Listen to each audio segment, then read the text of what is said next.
বহিয়া যায় বিশ্বাস ভক্তি থাকিলেই পায় মুক্তি কে জানে কার ভাগ্যে ভক্তরে বিশ্বাস ভক্তি থাকিলেই পাবি মুক্তি কে জানে কার ভাগ্যে মুর্শিদের দরবার ভক্তের কাবাঘর মুর্শিদের দরবার ভক্তের কাবাঘর দরবার ভক্তের কাবাঘর জান্নাতের হাওয়া সেখায় বহিয়া যায় বিশ্বাস ভক্তি থাকিলেই পায় মুক্তি কে জানে কার ভাগ্যে হয় বিশ্বাস ভক্তি থাকিলে পাই মুক্তি কে জানে কার ভাগ্যে হয় বিশ্বাস ভক্তি থাকিলে পাই মুক্তি কে জানে কার ভাগ্যে হয় মুর্শিদের দরবারে যাইয়া দাঁড়াবি নত হইয়া চাইয়া থাকো তার হুকুমের আশা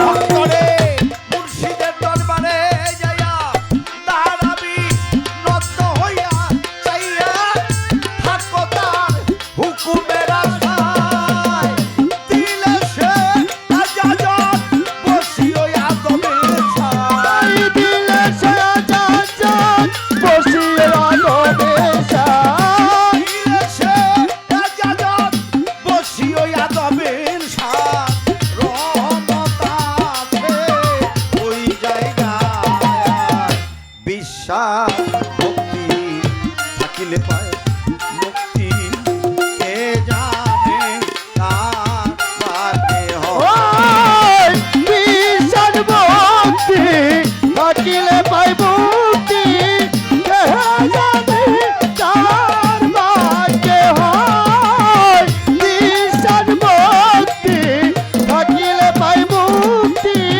কে জানে কার ভাগ্যে হয় কোন সময় কোন হালে থাকে তোমার দয়ালে সালাম দিও না তারে কোন সময়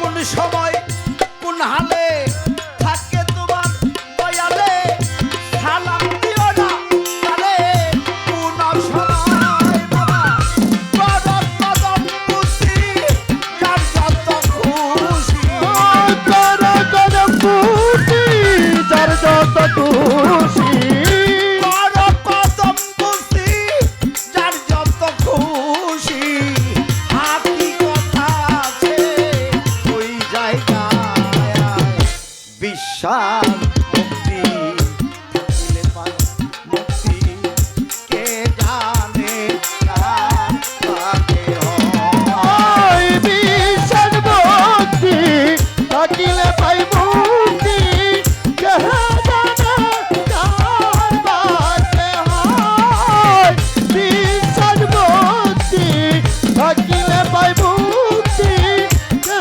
জানে কার ভাগ্যে হয়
কাবা আহ, হ্যালো বক্সটা বাড়বে, একটু লো হবে।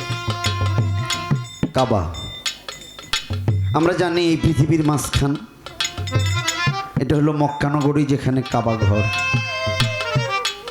তাই তো সাধক লিখলেন পৃথিবীর মাঝ বরাবর কাবা। এখন মানব দেহের কাবা কোথায়? মানব দেহে দুইটা কাপ, একটা কাপে কলিজার, একটা কাপে হইল নাভি। আলিফ হইতে ইয়া পর্যন্ত হইল মানব দেহ, আলিফে হইল নাকের গঠন, ইয়াতে হইল পায়ের গঠন। এই আলিফ এটা হইল নাকের গঠন, আর ইয়া হইল পায়ের গঠন। তাইলে আলিফ হইতে ইয়া পর্যন্ত মানব দেহে 29 হরফ এই জায়গার ভিতরে আছে, আর এই হরফের মধ্য দিয়ে এই মানব দেহটা গঠিত। এই 29 হরফের ভিতরের মধ্যে দুইটা কাপ আছে, কাপ একটা ছোট আর একটা বড়। আসলে ছোট বড় না, একটু বলার মধ্যে তারতম্য। এটা হইল মূল বিষয়। একটা হইল কলবে, আর এটা হইল নাভিতে। এই হইল কাফের বিষয়। এই কাফে হইল কেনায়েত, কাফে হইল কলেমা, এই কাফে হইছে কাবা। তুমি যদি সত্যিকার অর্থে এই কাবা পাবা, তাহলে এই কাবার কাছে আগে যাইতে হবে। এই কাবার কাছে আগে যাইতে হবে। এই কাবা হইল সুন্দর বস্তু। কাবা অর্থ সুন্দর বস্তু, কেবলা অর্থ সামনে। তাহলে সুন্দর বস্তুটা সামনে নিয়ে এরপরে কাবাতে শরীফাতে আল্লাহু আকবার। আমার আল্লাহ বানাইছে জলিল কাবা, আর ইব্রাহিম খলিলুল্লাহ বানাইছে খলিল কাবা। মক্কা নগরীতে যে কাবা ঘর, এটা ইট পাথর চিনি সোনা দিয়ে এটা তৈরি করা হয়েছে। এই যে মক্কা নগরীতে যে কাবা ঘরটা, এটা ইট পাথর চিনি সোনা দিয়ে এটা তৈরি করা হয়েছে। হযরত ইব্রাহিম আলাইহিস সালাম থেকে এটা শুরু। আমার নবী আই সেটারে সংস্কার করে এটা সুন্দর করছে। এটা হলো পৃথিবীর মধ্যভাগে এই কাবা, ইব্রাহিম খলিলুল্লাহ খলিল কাবা। আর আমার আল্লাহ বানাইছে এই যে মানব দেহের এই কাবা, এইটা হলো জলিল কাবা। আমার আল্লাহর এক নাম জলিল, জালিল ও জাব্বার। এই মানব দেহ হইল একটা কাবা। এই মানব দেহ হইল একটা কাবা। এই কাবায় হজ, ইহা সবার ধারা হয় না। ওই যে গানে কইলো, কোন সময় কোন হালে থাকে তোমার দয়ালে, সালাম দিও না তারে কোন সময়। এই কথাটা কেবল ভক্তের জন্য প্রযোজ্য।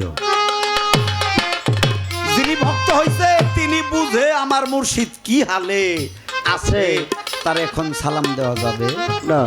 না, এটা খেয়াল করতে হবে, খেয়াল করতে হবে। এটা ভক্তের জন্য প্রযোজ্য বাবা। হ্যাঁ, এই মানব দেহের এই মধ্যভাগ হইল এই যে কাল, যেটা কলবে সলিম, এর 2 আঙ্গুলি নিচে এটা হইল মাঝামাঝি একটা ভাগ। এইখানে হইল কাবা ঘর। ডাইনে আল্লাহ, বামে রাসূল, মধ্যে আদম, এ পাশেই কাবা।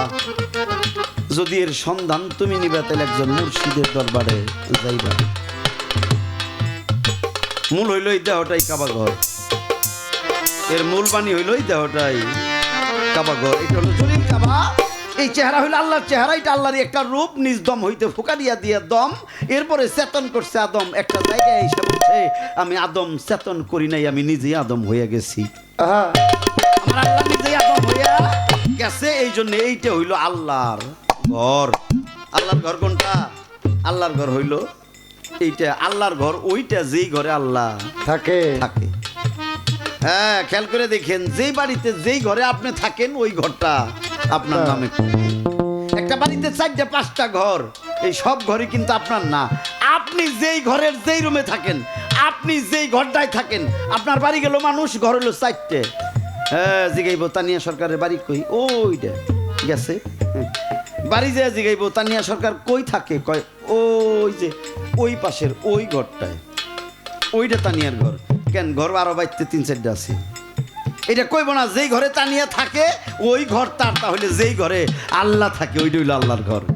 এখন খেয়াল করো, আল্লাহ পরে থাকে। হ্যাঁ, যেই ঘরে যে থাকে সেই ঘর যদি তার হয়। আমি হানিফ সরকার বাড়ি আমার টাঙ্গাইল, কেউ এ যদি সারা টাঙ্গাইল খোঁজে পাবো, তার যাওয়া লাগবে সখীপুর। আরে সখীপুর গেলেই কি হানিফ সরকারে পাওয়া যাবো? পাওয়া যাবে না। সখীপুর একটা গ্রাম আছে, এটা হলো কচুয়া। এইটাও বিরাট এক গ্রাম, হ্যাঁ ৭,২০০ খালি ভোট আমাকে কচুয়ায়। হ্যাঁ এই কচুয়া গেলেই কি আমার পাওয়া যাইব? না, কচুয়ার থেকে জিজ্ঞাসা রাখবো এর বাড়ি কোনটা, যে ওই যে বাজারের দক্ষিণ পাশে ওই বাড়িটা। এরপরে বাড়ি যাইব, যে গেবে হানিফ সরকারের ঘর কোনটা, যা দেবো ঘর তো বাড়িতে ৬-৭টা।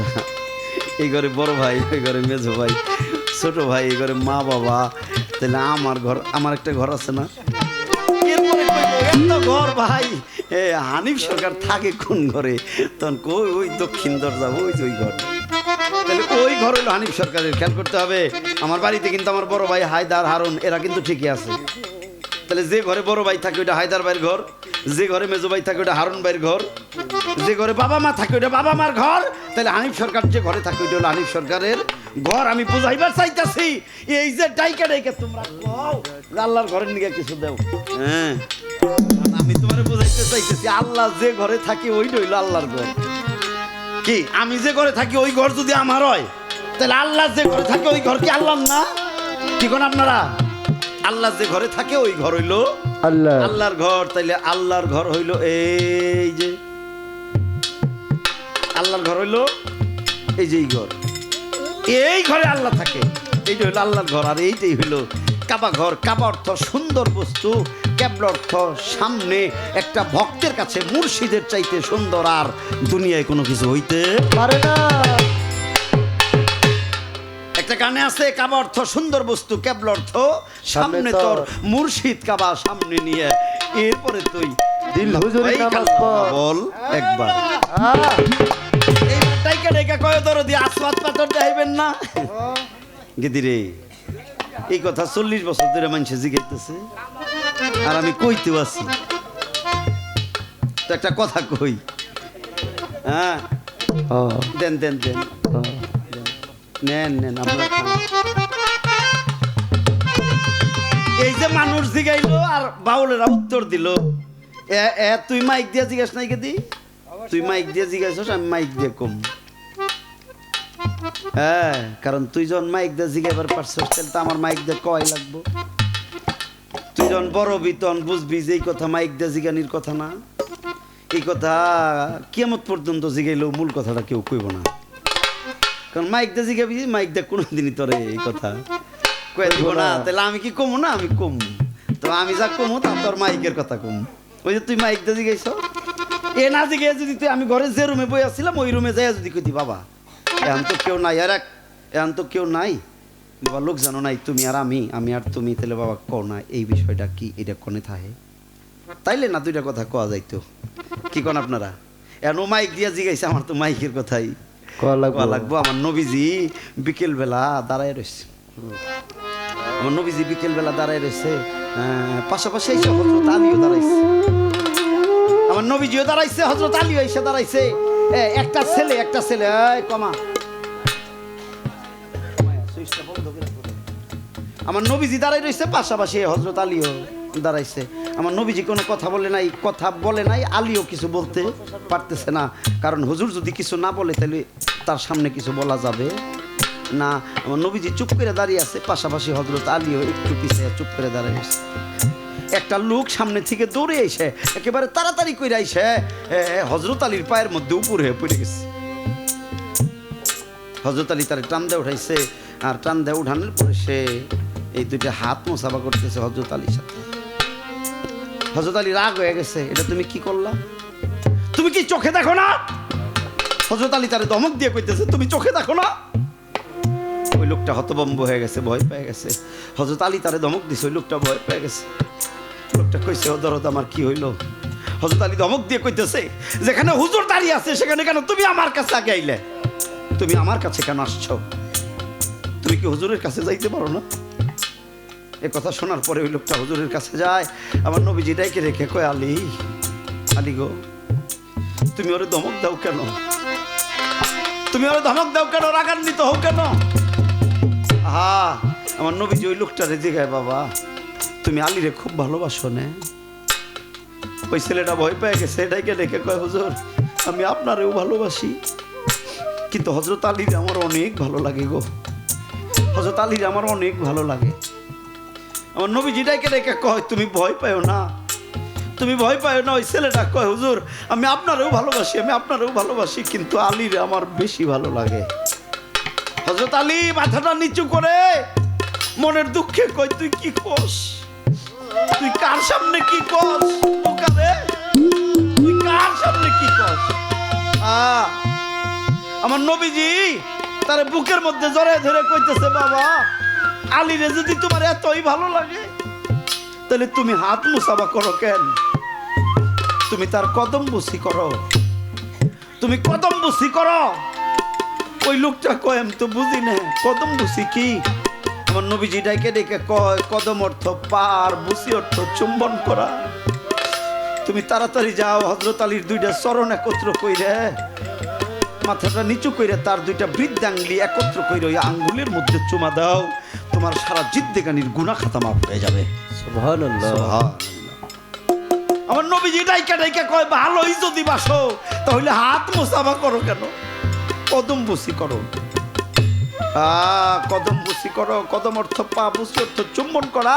আমার নবীজি ওরে শিখিয়ে দিল তুমি হযরত আলীর দুই পায়ের বৃদ্ধাঙ্গুলির মধ্যে চুম্বন করো, আর তোমার কি হবে, সারা জিন্দেগানির গুনাহ খাতা মাফ হয়ে যাবে।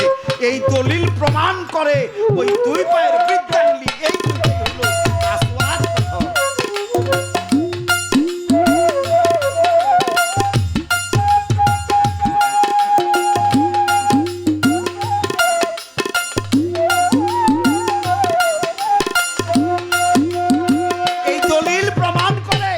আমার নবীজির কথায় প্রমাণ করে ওই দুই পায়ের বৃদ্ধাঙ্গুলির ওই ওই ওই দুইটা বৃদ্ধাঙ্গুলি ওটাই হইল আসওয়াদ। শুধু কি তাই, শুধু কি তাই, আমার নবীজি বিদায় হয়ে গেছে, পৃথিবীতে নাই, তিনি মদিনায় ঘুমিয়ে গেছেন। আমার নবীজি বিদায় হয়ে গেছে এমন অবস্থায় হযরতে ওমর হজ করতে গিয়েছিল।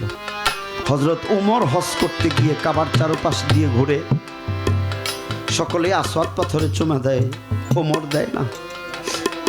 শেষ বেলায় ঘোরানি যখন শেষ, পাথরের দিকে তাকিয়ে ওমর বলেছিল আসওয়াদ রে আমি ওমর তোরে কোনোদিনই চুম্বন করতাম না, আসওয়াদ পাথর রে আমি ওমর তোরে কোনোদিনই চুম্বন করতাম না, তবে হজের নিয়ম অনুযায়ী তোরে চুম্বন করতে হয়, আমিও তোরে চুম্বন করব এই শর্তে, কারণ তোর উপরে আমার নবী মুহাম্মদের পা পড়েছিল বিধায়।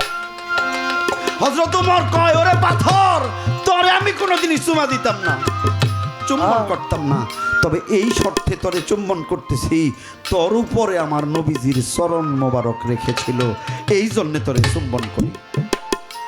গেদিরে একদল লোক হজ করে আসে, তারা পাথরে চুম্বন করে, এই হাকিকতটা তারা বুঝে না যে এই পাথরের উপরে আমার নবীজির চরণ মোবারক পড়েছিল বিধায় আল্লাহ তার সম্মানার্থে অর্থাৎ ওই পাথর লাগিয়ে দিল যেন মানুষ আমার নবীজির চরণের একটা স্পর্শ নেই পায়।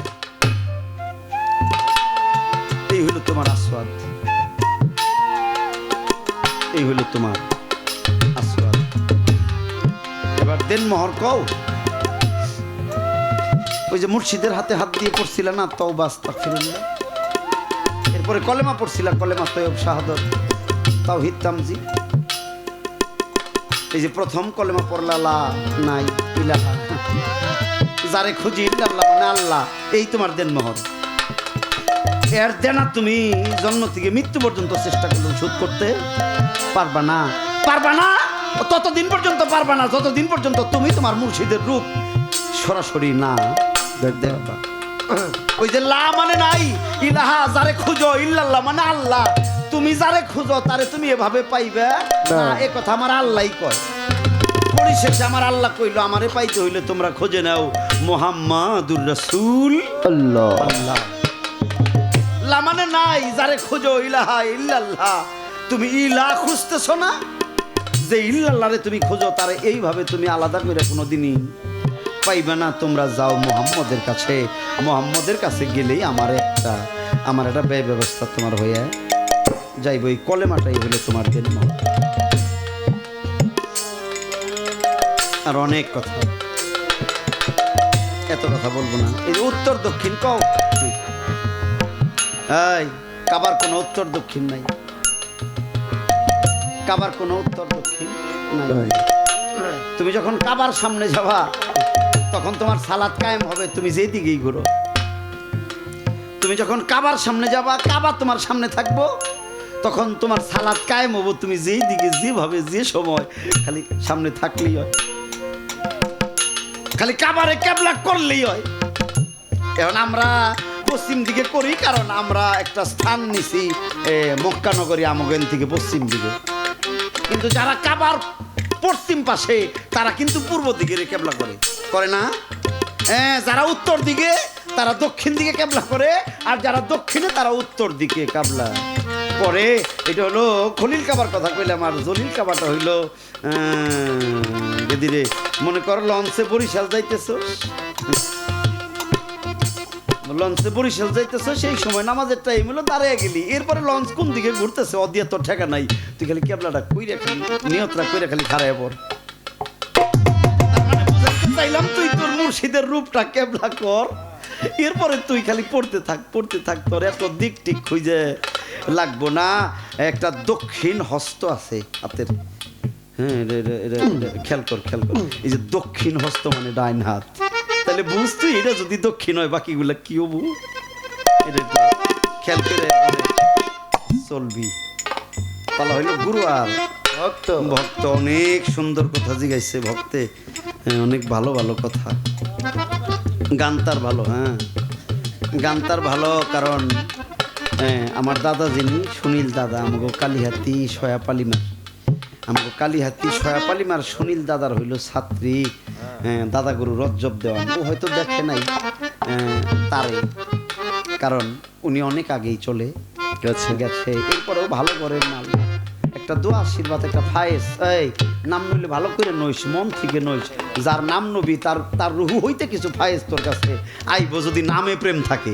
কে কোন আপনারা, যদি নামে প্রেম থাকে তাহলে একটা ফায়েজ আইব, যার নাম নেই এই নামটা যেন একটু মহব্বতের সহিত প্রেমের সহিত ভালো করে জানি আমরা লই। বাজাস না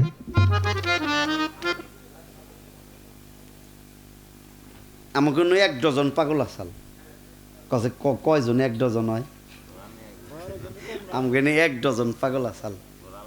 ওই যে মহিম পাগল, নশের পাগল, গোলাম আলী পাগল, জলে পাগল, নব্বেশ পাগল, ফালু পাগল, এরকম মানে এই যে ফালু পাগলটাই ফাইলা পাগল কয়, হ্যাঁ এরকম 1 ডজন পাগল কিন্তু এরা একসাথে চলাফেরা করতো। এখানে যে গোলাম আলী পাগল, জলে পাগল, হ্যাঁ তারপরে নব্বেশ আলী পাগল, মহিম পাগল, নশির পাগল, এ নামক ফালু পাগল, মানে যে পাগলের দরবারটা যেভাবে জায়গায় উঠছে। আর বাকি কিছু পাগল আছে যারা একেবারে বাড়ির কর্নারে পড়ছে, যেমন এই যে এই যে এই যে এই যে বাসাইলের ভিতরে আছে ওই যে বইরপাড়া বিলপাড়া, বইরপাড়া বিলপাড়ার ভিতরে একটা বাড়ির ভিতরে ওই পাগলটা ঘুমাইতেছে রে। হ্যাঁ এই পাগলের অনেক জমি জমা মানুষে ভাগ করে নিতে নিতে একেবারে মাজারের কানি পর্যন্ত নিয়ে গেছে। আরেক বেটি আইনে ওই হিতানের মধ্যে কুরকার একটা বাক্স বানাইছে, বাক্স কয়েছিলাম কি জানি কয় ও কহাই না আমি, তো ওই যে ওই একেবারে হিতানের মধ্যে আইনে বাক্স বানাইছে, মুরগি থাকে খোয়ার। তা আমি যে জিগাইছি যে এটা কি, এটা কার মাজার? কয় অমুক কিরাম, কি এনে এই দেখে এই অবস্থাকে মুরব্বির। পরে কয় কি করুম দেন না, জমি জমা ব্যাগ মানুষে নিতে নিতে সব শেষ, আমরা খালি ইহানি পেঁয়াজ দিয়ে বা করে রাখছি। আমি কি আপনি আমার নাকি সন্ধ্যায় আলাপ করলেন না? কহ আমি কি এতুরি দুঃখ আপনার, অসুখ বিসুখ ছাড়ে না? না আমি কি এনে এইটা থাকলে আপনার জীবনে অসুখ ছাড়বো না, নাম ভাঙ্গা কন যাবো না, ওরা লজ্জা পাইব, এই জন্য এটা কইলাম। অর্থাৎ গানে প্রথম গেছি ঘরে বসে আলাপ করছে, ভাই আমার এই দুঃখ, এই ছেলের অসুখ, এই পাও ভাঙ্গে, অ্যাক্সিডেন্ট হয়, ভাই আগুন ধরে, হাঁস মুরগি গরু ছাগল মরে জায়গা, হ্যাঁ মানে এতরি অভাব তার, এতরি ঝামেলা তার। পরে সকালে জানবার পারলাম ঘটনা এইটা। পরে গেলাম এই দিয়ে এই করতেছস, তাইলে তোরে ছাড়বো কোন দিন? ছাড়বো না। সিন্নি রান্দা খুব কঠিন জিনিস, আউস করে কেউ জানি রান দেন না, রানলে জন্ম বইরেই রান্ধন রাখবো। আর যদি রাইন দেয় 3-4 বছর 5 বছর রাইন দেওয়ার পরে বাদ দেন, তাহলে হাসাই বাইতে গরু ছাগল মরবো। আর যদি গরু ছাগল না থাকে তাহলে নিজের বাচ্চা কাচ্চা, ও না থাকলে নিজেরই কিছু হারে। ধর এই জন্যে যারা না বুঝি না করমু তারা জানি করি না, আর যদি করি তাহলে বাদ দেওয়া যাবে না। না। এর বহুত প্রমাণ আছে। নে একটা গান দিয়ে বহি।